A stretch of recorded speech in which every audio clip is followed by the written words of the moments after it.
Students, আজি আমি অনুশীলনী 13.3 এৰ 6 নম্বৰ প্ৰবলেমটো আৰম্ভ কৰিম এনসিইআৰটি বুকৰ 6 নম্বর প্রবলেমটো কি দিয়া আছে 5.5 cm into 10 cm into 3.5 cm মাপৰ এটা চপল হাজিবলৈ 1.75 cm আৰু 2 mm দাঁতৰ কিমানটা ৰূপৰ মুদ্ৰা গলাব লাগিব তে আমাৰ চপলটো কিমান দৈৰ্ঘ্য দিয়া আছে 5.5 আৰু প্ৰস্থ দিয়া আছে 10 cm আৰু উচ্চতা দিয়া আছে 3.5 cm এটো আমাৰ চপল এনেকুৱা চপল সজাবলৈ এটো এটা ৰূপৰ মুদ্ৰা অলপ ডাঙৰকৈ দেখাই দিছে আসলে ইমান ডাঙৰ নহয় 2 mm মানে বহুত কম কিন্তু ইমান সৰু বনালাকত দেখাই না পাবা গতিকে এটোৰ ব্যাস আছে 1.7 cm 75 cm আৰু হাইটটো হৈছে ডাৰ্টটো হৈছে 2 mm তেনেহলে কিমানটা ৰূপৰ মুদ্ৰা গলাই এই চৌপলটো বনাব পাৰিম গতিকে দেখা যাওক কি হয় আমাৰ ভাগ্যত প্ৰথমতে আমি চৌপলৰ আয়তন বাহিৰ কৰো সলিউশন ইয়াত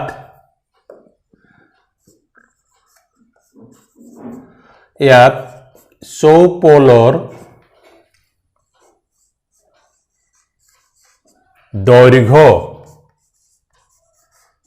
দৈৰ্ঘ্য কিমান দিয়া আছে 5.5 cm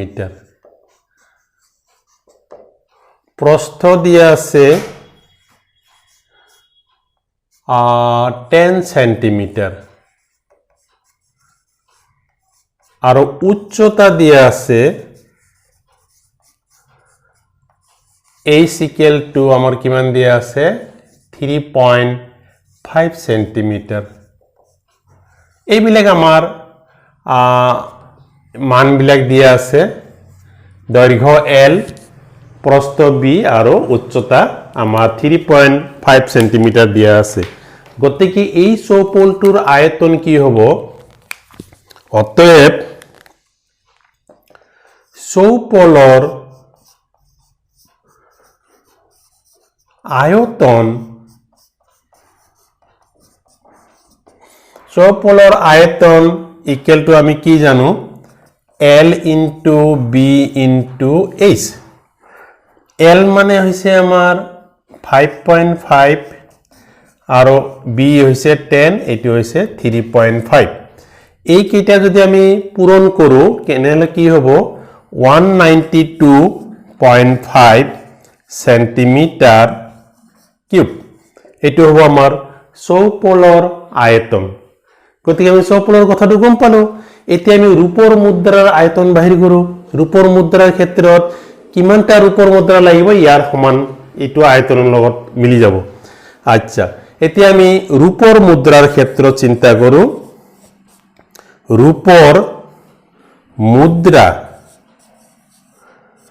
ৰূপৰ মুদ্ৰাৰ ব্যাস কিমান দিয়া আছে 1.75 সেন্টিমিটাৰ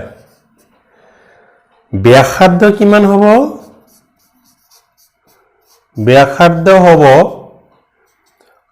ব্যাসাৰ্ধ r equal to আমাৰ হ'ব 1.75 by 2 তে 1.75 by 2 যদি আমি হৰণ কৰি দিও তেনেহলে আমাৰ হ'ব 0.875 হ'ব 0.875 হ'ব আমাৰ ব্যাসাৰ্ধ 8 সেন্টিমিটাৰ আৰু ডাট থিকনেসটো আছে ডাট আছে মানে উচ্চতা ধৰিলো আমি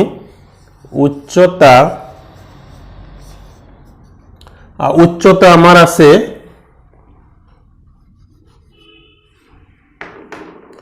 উচ্চতা or ডাট উচ্চতা h equal to capital H equal to আমাৰ কিমান দি আছে ডাট টু 2 mm আমাৰ আছে এইটো আছে আমাৰ ডাট তে মিলিমিটাৰ টু আমাৰ গোটেইটা সেন্টিমিটাৰ আছে তে সেন্টিমিটাৰত আমি লৈ যাও এটো যদি সেন্টিমিটাৰত লৈ যাও তেনে 2 by 10 equal 10 centimeter equal to 0.2 centimetre এইটো আমি পাই গলো ইয়াৰ উচ্চতাৰ উচ্চতাটো পাই গলো 0.2 সেন্টিমিটাৰ পাই গলো এতিয়া আমাৰ এই ৰূপৰ মুদ্ৰাটোৰ ইয়াৰ গঠনটো কেনে হৈছে এটা বেলনৰ নিচিনা হৈছে দেখাত যদিও সৰু এটা বেলনৰ নিচিনা হৈছে এই বেলনৰ আয়তন কি হ'ব ৰূপৰ মুদ্ৰাৰ আয়তন আমি কি পাম রূপর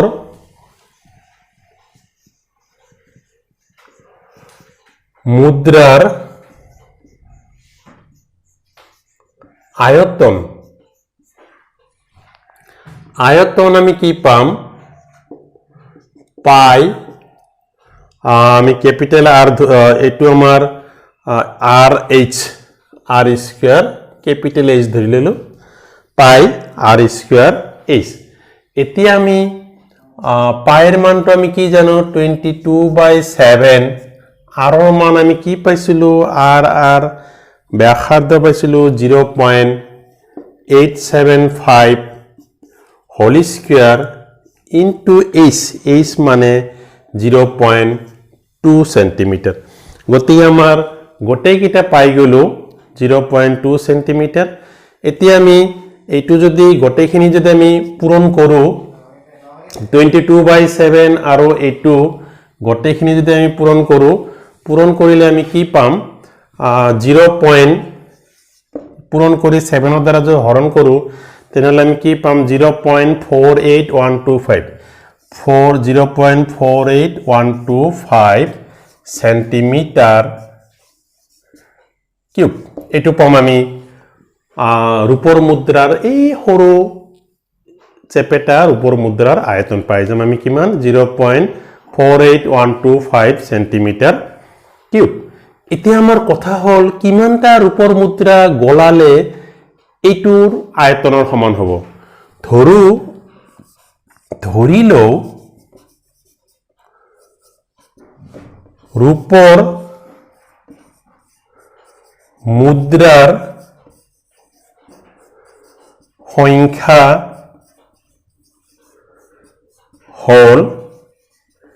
nটা আমি nটা ৰূপৰ মুদ্ৰা গলালে আৰ ইয়াৰ আয়তনৰ সমান হ'ব ধৰিলো ৰূপৰ মুদ্ৰাৰ সংখ্যা হল nটা অতএব nটা ৰূপৰ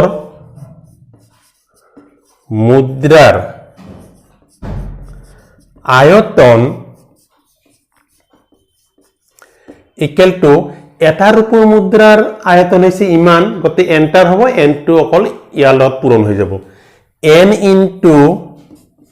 0.48125 সেন্টিমিটাৰ কিউব nটা ৰূপৰ মুদ্ৰাৰ আয়তন হ'ব ইমান এতিয়া কথা হল এই nটা ৰূপৰ মুদ্ৰা এই n সংখ্যক ৰূপৰ মুদ্ৰা ইয়াৰ লগত ইনটু কৰাৰ পিছত এই আগৰ ইয়াৰ চৌপলটোৰ ভলিউম আয়তনৰ সমান হ'ব গতিকে প্ৰশ্নমতে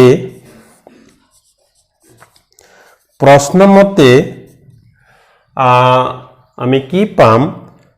n ইনটু 0.48125 ইকুৱেল টু 192.5 তাৰ মানে nটা ৰূপৰ মুদ্ৰা গলালে আমাৰ এই চৌপলৰ আয়তনৰ সমান হ'ব গতিকে n ইকুৱেল টু আমি যদি এইটো হৰণ কৰি দিও ইয়াত 0.48125 এটো যদি আমি হৰণ কৰো তেনেহলে আমাৰ হ'ব উত্তৰ হ'ব 400 যদি আমি ক্যালকুলেট কৰো 400 টা পাম গতে কিমানটা ৰূপৰ মুদ্ৰা গলাব লাগিব 400 টা অতএব নির্ণেয়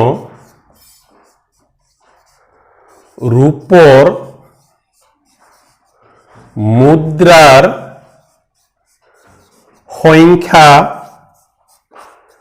সংখ্যা হল 400 টা 400 টা রূপর মুদ্রা গলালে এই চৌপলৰ আয়তনৰ সমান হ'ব কি ধুনীয়া কথা আমি এইবিলাক এনে জেনেৰেলি চিন্তা কৰিবই নোৱাৰোঁ, কিন্তু মেথামেটিকেলি সব বস্তু বাহিৰ কৰিব পাৰি। গতিকে অতি ইণ্টাৰেষ্টিং বস্তু, অলপ প্ৰেক্টিছ কৰিলে আহি যাব। এবাৰ আমি 7 নম্বৰ প্ৰব্লেমটো আৰম্ভ কৰিছোঁ। 7 নম্বৰত কি দি আছে অলপ গাই দিছোঁ, তাৰপিছত আমি অপাৰেশ্যন আৰম্ভ কৰি দিম। 32 সেন্টিমিটাৰ ওখ আৰু 18 সেন্টিমিটাৰ ভূমি ব্যাসাৰ্ধ বিশিষ্ট এটা বেলন আকৃতিৰ বাল্টি বালিৰে পূৰ্ণ হৈ আছে। এই বাল্টিটো মাটিত খালী কৰাত এটা শংকু আকৃতিৰ দল সৃষ্টি হ'ল। শংকু আকৃতিৰ দলটোৰ উচ্চতা 24 সেন্টিমিটাৰ হ'লে শংকুটোৰ ব্যাসাৰ্ধ আৰু হেলনীয়া তল নিৰ্ণয় কৰা। কি ধুনীয়া কথা কৈছে। কি কৈছে, এইটো এটা আমাৰ বেলন আকৃতিৰ বাল্টি আছে। বাল্টিটো আছে এনেকুৱা নহয়, কিন্তু এইটো আৰু আছে কিবা আৰু ৰঙৰ গ্লেন পাত্ৰবিলাক যেনেকুৱা থাকে তেনেকুৱা ধৰণৰ আৰু প্ৰায় বাল্টিৰ নিচিনাই। চ' এইটো 32 সেন্টিমিটাৰ ওখ আৰু 18 সেন্টিমিটাৰ ভূমি ব্যাসাৰ্ধ বিশিষ্ট। চ' এইটো হৈছে 32 সেন্টিমিটাৰ ওখ আৰু ভূমিৰ ব্যাসাৰ্ধ হৈছে আমাৰ 18 সেন্টিমিটাৰ। ইয়াত কি আছে, বালি ভৰ্তি কৰা আছে। এই বাল্টিটো এনেকৈ কাটি কৰি যদি বালিবিলাক এৰি দিয়া যায়, এটা কোণৰ সৃষ্টি হ'ব। সেই কোণটোৰ উচ্চতা হৈছে আমাৰ 24 সেন্টিমিটাৰ। এতিয়া আমাৰ ব্যাসাৰ্ধ আৰু হেলনীয়া তল কি হ'ব, হেলনীয়া উচ্চতা কিমান হ'ব, চিলিণ্ডাৰ হাইট, এইটো আমি উলিয়াব লাগে। কি ধুনীয়া কথা কৈছে। এনেই তোমালোকে চাবা, যদি কোনোবাই চাউলৰ বস্তা এটা এনে গোটেইখিনি চাউল বস্তাটো হেৰি কৰি এৰি দিয়ে, এটা কোণৰ সৃষ্টি হয়। গতিকে ইয়াত বালি দিছে, বালিটো একেই হ'ব, গোটেইখিনি এইটো আমাৰ এটা কোণ বনাইছে, শংকু বনাইছে। গতিকে এই শংকুৰ উচ্চতা দি আছে, আমি এই হেলনীয়া উচ্চতা আৰু ব্যাসাৰ্ধ উলিয়াব লাগে। প্ৰথমতে আমি বাল্টিৰ আয়তনৰ কথা চিন্তা কৰোঁ। বাল্টিৰ ক্ষেত্ৰত কি ঘটনা ঘটিব, সলিউশ্যন। ইয়াত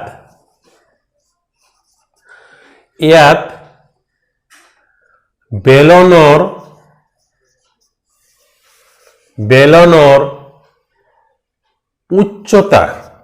উচ্চতা কিমান দিয়া আছে, h equal to 32 সেন্টিমিটাৰ।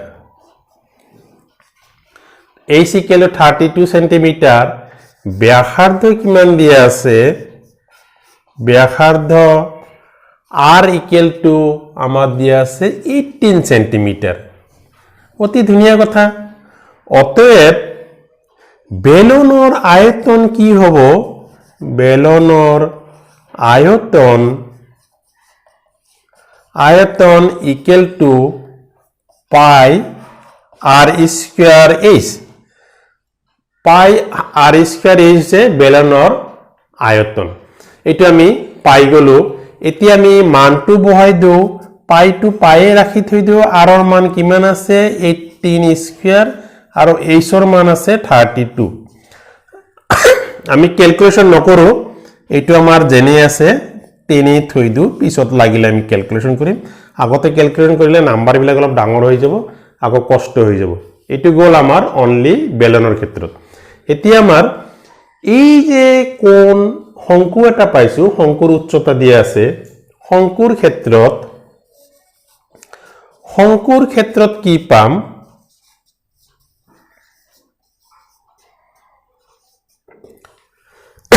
শংকুৰ ক্ষেত্ৰত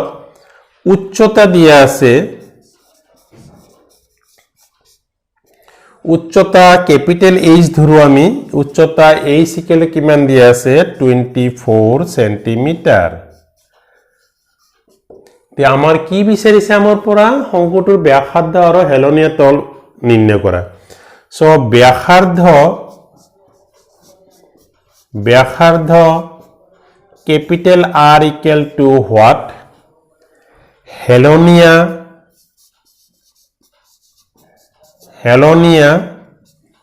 উচ্চতা,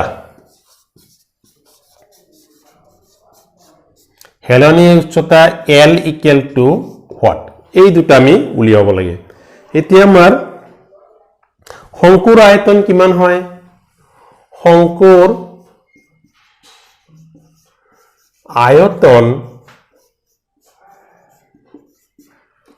ইকুৱেল টু 1/3 পাই r স্কোয়ার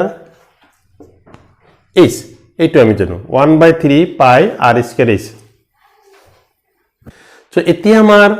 1/3 পাই জেনে আছে তেনে ৰৈ যাওক r ৰ মান নাজানো কিন্তু h ৰ মান জানো h ৰ মান দিয়া আছে 24 সেন্টিমিটাৰ গতি h টো আমাৰ 24 সেন্টিমিটার দিয়া আছে এতিয়া আমি এই গোটেইখিনি বালি ইয়াত ঢালা হৈছে গতি ইয়াৰ আয়তন আৰু শংকুৰ আয়তন দুটা ইকুৱেল হৈ যাব কাৰণ এই বালি কেটা দি এটো বনাইছো গতিকে প্ৰশ্নমতে আমি কি পাম প্ৰশ্নমতে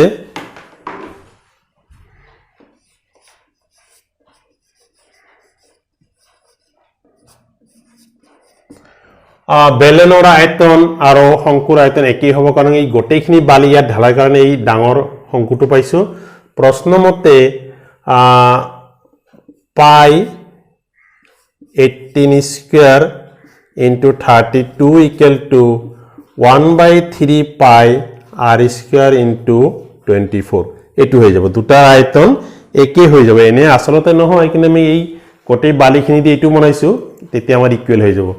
এতিয়া সোয়া আমাৰ r স্কয়াৰৰ মান লাগে এইটো দি আমি ক্যান্সেল কৰিলে আমাৰ কি হ'ব 8 হ'ব এইটো পাই পাই ক্যান্সেল যাব 18 into 18 into 32 equal to r square into 8 hobo so r square equal to 18 into 18 into 32 by 8 এই 8 দি আমাৰ এটো 4 hobo গতিকে r equal to কি hobo root over 18 into 18 into 4 18 আমার কি লিখা যায় 18 স্কয়ার 4 মানে 2 স্কয়ার গতিকে 18 into 2 equal to 36 আর মান পালে আমি 36 অতএব আমি কি পালো আর মান কি পালো আমি 36 সেন্টিমিটার এটু পালো আমি ব্যাসার্ধ এতিয়া হেলনীয়া উচ্চতা লাগে এলৰ মান এটু আমি জানো এটো এটা সমকোণী ত্ৰিভুজ হয় সমকোণী ত্ৰিভুজ হলে এটো হ'ব অতিভুজ এটো লম্ব এটো ভূমি গতিকে হেলনীয়া তল সিন্স যেহেতু l ইকুৱেল টু আমি ৰুট ওভাৰ ইয়াত আমি r2 ক্যাপিটেল ধৰিছো গতিকে এটো ক্যাপিটেলে ধৰিব লাগিব গতিকে এটো হ'ব r square plus h square this h square so h square এতিয়া আমি r ৰ মান এই মাত্ৰ পালো 32 আৰু h ৰ মান আমি জানো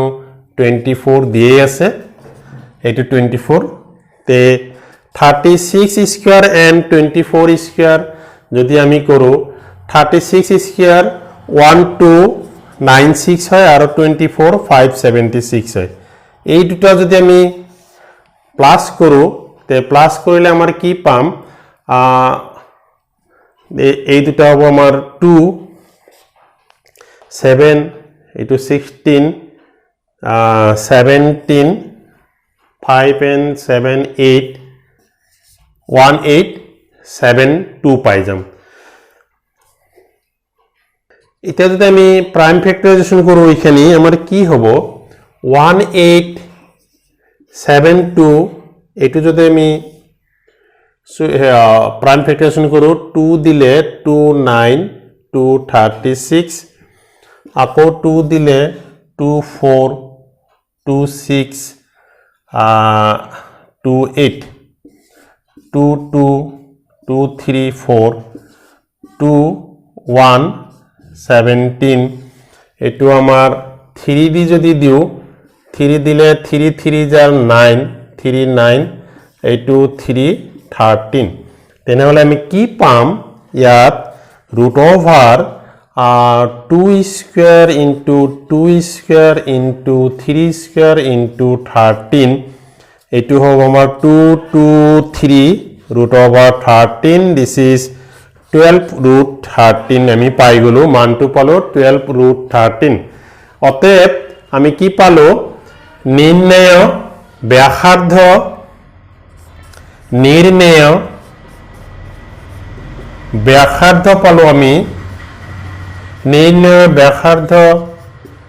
ইকুৱেল টু আমি ব্যাসাৰ্ধ কিমান পাইছো 36 সেন্টিমিটাৰ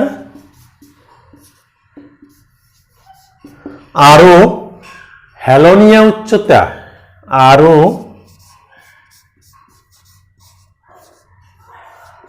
হেলনীয়া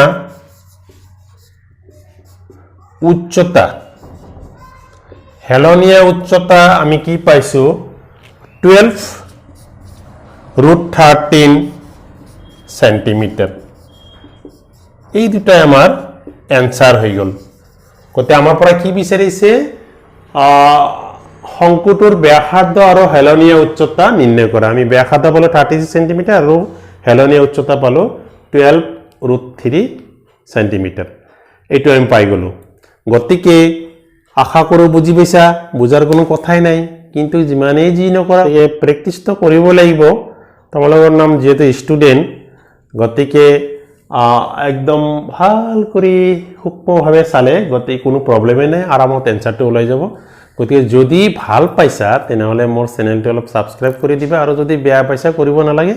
গতিকে ভাল পাইছা যদি অলপ সাবস্ক্ৰাইব কৰি দিবা ভিডিঅ'বোৰ লাইক কৰি দিবা আৰু বেল আইকনটো বজাই দিবা ধন্যবাদ